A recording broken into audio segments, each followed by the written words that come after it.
ናቴ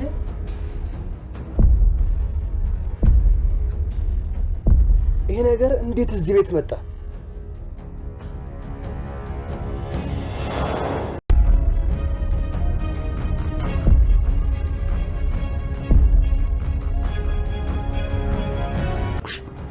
ያለሷ አንቺ ባዶ ነሽ። ቆይ እስኪ ንገሪኝ፣ አንቺን ላለመግደል ምን ምክንያት አለሽ? እባክህ ይቅርታ አድርግልኝ። ይቅርታ ሳይሆን ህይወትሽን የምትፈልጊ ከሆነ አንድ ምክንያት ብቻ ስጪ። ለምን በህይወት ልተውሽ? ምን ጠቅሙኛለሽ? ምክንያቱም አንቺን እንዳልገልሽ ምክንያት የማሰጪኝ ከሆነ አንቺ እንድገልሽ የሚያደርጉ ብዙ ምክንያቶች አሉ። እሱ ጉዳይ ታስቆሚያለሽ ብዬ ሰምኛለሽ። ለመኖር የምትፈልጊ ከሆነ እንደምን ብለሽ ይሄን ነገር አስቆም። አለበለዚያ ግን ድጋሚ ሳንቀሽ ሳልገልሽ አልተውሽ። ይሄ ቤት እኮ የኔ አይደለም። ሰራተኛ መሆኔን ረሳው እንዴ? ይኸውልሽ ከፈለግሽ እዚህ እንዳይኖር ማድረግ ትችያለሽ። ሰላም አንቺን ትሰማሻለች። አይ እዚህ አይሁን ማለት ትችይ ነበር። ለምንድን ነው እንደዛ የምለው? እኔ ምን አገባኝ? አየሻ ሲያጌጡ ይመለጎጡ ይባላል። አንዳንድ ጊዜ ዳግም አፈቅርሻለሁ ከራሴ በላይ እያለ በዚህ በቅናት የሚንጨረጨረው ነገር ብሌንን አሳልፎ ለሳሚ ለመስጠት ጫፍ ደርሷል።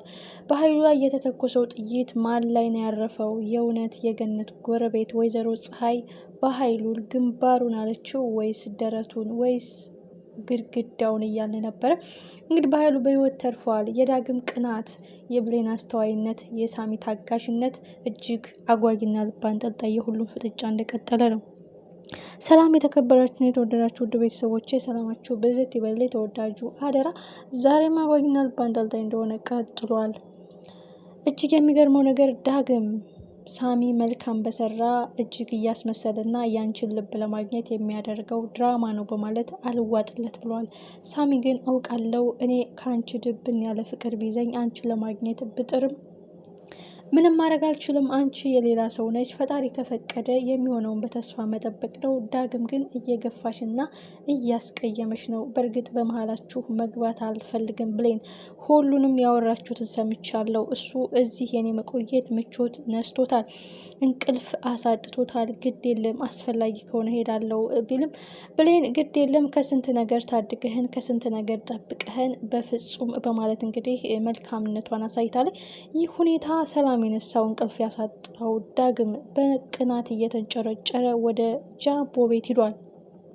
የዳግምና የብሌን ሁኔታውን አሳሳቢ ሆኗል። ዳግም በዚሁ ከቀጠለ እጅግ ከባድ ውሳኔ ወስኖ ሳሚን ለማጥቃት ሳሚን ለማጥመድ ሳይወስን አይቀርም።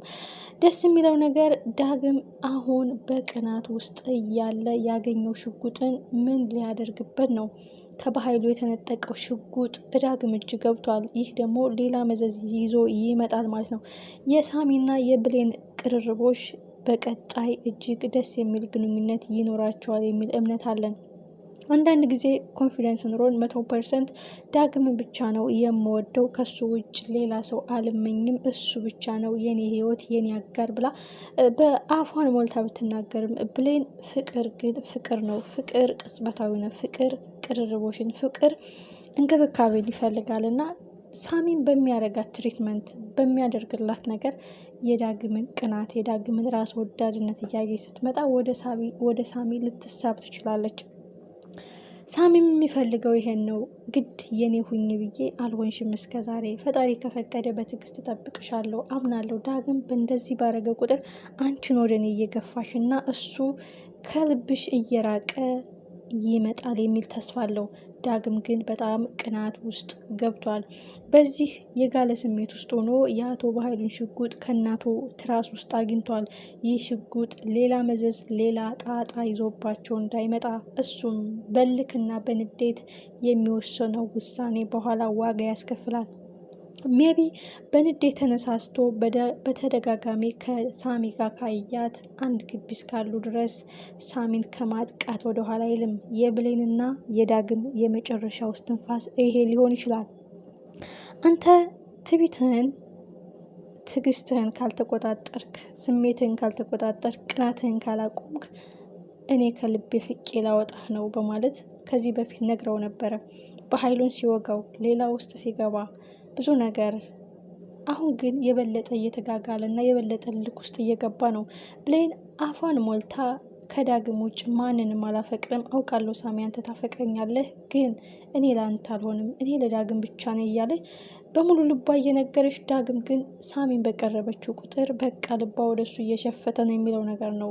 በጣም ራስ ወዳድነት እየታየበት ያለው ይህ ሁኔታ ግን ብሌንን እየገፋት ነው ማለት ነው። ሌላው የሚገርመው ነገር የገነት ጎረቤትና የበኃይሉ የፀሐይ ፍጥጫ ነው። ፀሐይ የበኃይሉን ግንባር ሳይሆን የበኃይሉን የጀርባ ግድግዳን የበሳችው። ያ ሽጉጥ በኃይሉ ደረት ላይ አርፎ ቢሆን በእርግጥ እስከ ወዲያኛው የሚያሸልብበት አጋጣሚ ይፈጠር ነበረ። በኃይሉም የተተኮሰውን ጥይት አይቶ ማመን አቅቶታል። የቱን መቶኝ ነው በህይወት የተረፍኩት? የቱ ጋር መታኝ ነው እንደዚህ ቁም የቀረውት? በማለት ጀርባውን ሁሉ አናቱን ሁሉ ትከሻውን ሁሉ ቢዳብስ ከኋላው ያለው ግድግዳ ነው የተወጋው ማለት ነው። በዛ በጋለ ሽጉጥ ለገነት የተሳለው ቢላዋ ለሱ ሆኖ ነበረ። የገነት ጎረቤት ግን ግድግዳውን የመታችው። አንዳንድ ጊዜ ገዳይ ሲያረፋፍድ ሟች ይገሰግሳል ማለት እንደዚህ ነው።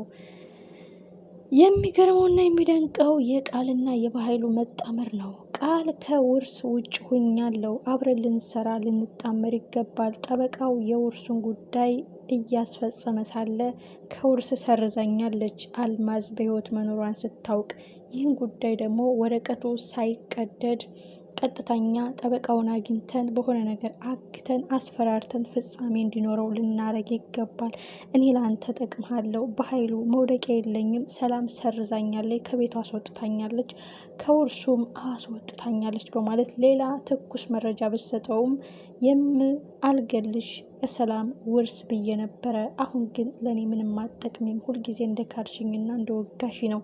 አሁን ምን ብዬ ላስጠጋሽ? እንደውም ወደ ምትሞችበት እንኳን ደህና መጣሽ በማለት ቃልን ማንቁርቷን ይዟት ነበረ።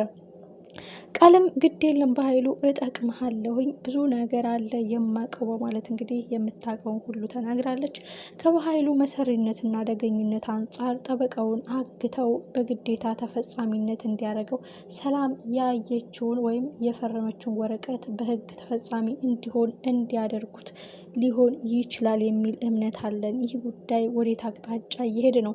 የኋላ ኋላ እውነቱ ሲፈነዳ ብሌን የሰላም ልጅ መሆኗ የማይቀር ጉዳይ ነው። ሳሚም እዚህ በቆየ ቁጥር አንድ ቀን ለሰላም ቁልጭ አድርጎ እውነቱን ሊያስረዳት ይችላል። ግን የህጉ ጉዳይ ጠበቃው ያለው ወረቀት የተፈረመው እንዲፈጸም ትዕዛዝ የተሰጠው ደብዳቤ ካልተቀደደ በበኃይሉ አደገኝነት ተፈጻሚነት አግኝቶ ጠበቃውን አስፈራርተው ጉዳዩን ሊያጸድቁት ይችላሉ የሚል ግምት አለን። በጣም ደስ የሚለውና በጣም አሪፍ የሆነው ደግሞ የሳሚና የብሌን መቀራረብ ነው። ሳሚና ብሌን እንግዲህ የዳግምን ቅናት ወደ ጎን ትታ እሱን ትሪት ለማድረግ እየሞከረች ነው። ምንም ብወደው ከአንተ ላይ ክፉ መሆን አልችልም። በእርግጥ በፍቅር ስሜት አይደለም እምቀርብህ፣ አንተ ብትወደኝም እኔ አልጠላህም፣ እንደ ምርጥ ጓደኛ ልንሆን እንችላለን በማለት የሚያመጣላትን ቸኮሌት እየተቀበለች የቸኮሌት ፍቅርና ፍላጎት ቢኖረኝ ዳግም የሚገርመው ነገር አንድ ቀን ሰጥቶ አያውቅም እያለ እያወሩ በጣም አሪፍ ጊዜ እያሳለፉ ነው። ይህን ጉዳይ ደግሞ ሲያይ ዳግም ራሱን በራሱ አቃጥሎ መግደሉ አይቀርም ከቅናቱ ብዛት አንጻር። ግን በዚህ በጋለ ስሜት ውስጥ አሁን የተቀጣጠለው ትኩስ ጥይት እጁ ገብቷል። ይህ ሽጉጥ ገነት ቀምታ ካልደበቀችው ብትደብቀውም ከትቢቱና ከተንኮሉ ወይም ከቅናቱ አንጻር ፈልጎ አግኝቶ ሳሚን እንዳይገሉ ብዙዎቻችን ስጋት ነው። እጅግ አጓጊና ልብ አንጠልጣይ። አንዳንድ ጊዜ ያለ ቦታችን ስንገኝ፣ አንዳንድ ጊዜ ያለ አቅማችን ስንጠራራ አወዳደቃችን የከፋ ነው። ይህም የቃል ሁኔታ ነው። ቃል አሁን ያን ሁሉ ንብረት አፋፍሳ ልትወስድ ሰላምን ወደ ዘብጥያ ወይም ወደ መቃብር ለመወርወር ድግስ ስትደግስ የከረመችው ራሷ ጉድጓድ ውስጥ ገብታ ውርደቷን ተከናድባ ሰላም ነጻ ወጥታለች። የበኃይሉና የቃል ጥምረት ሌላ መዘዝና ተንኮል ይዞ ይመጣ ይሆንን? የሳሚና የብሌን መቀራረብ መጨረሻው የፍቅር ስሜት ውስጥ ይገቡ ይሆንን? የዳግም ቅናት ብሌን ከልቧ ፍቃ እንድታወጣው ያደርጋት ይሆንን የሚል የብዙዎቻችን ጉጉት ነው። ሁላችንም በጉጉት እንጠብቀዋለን።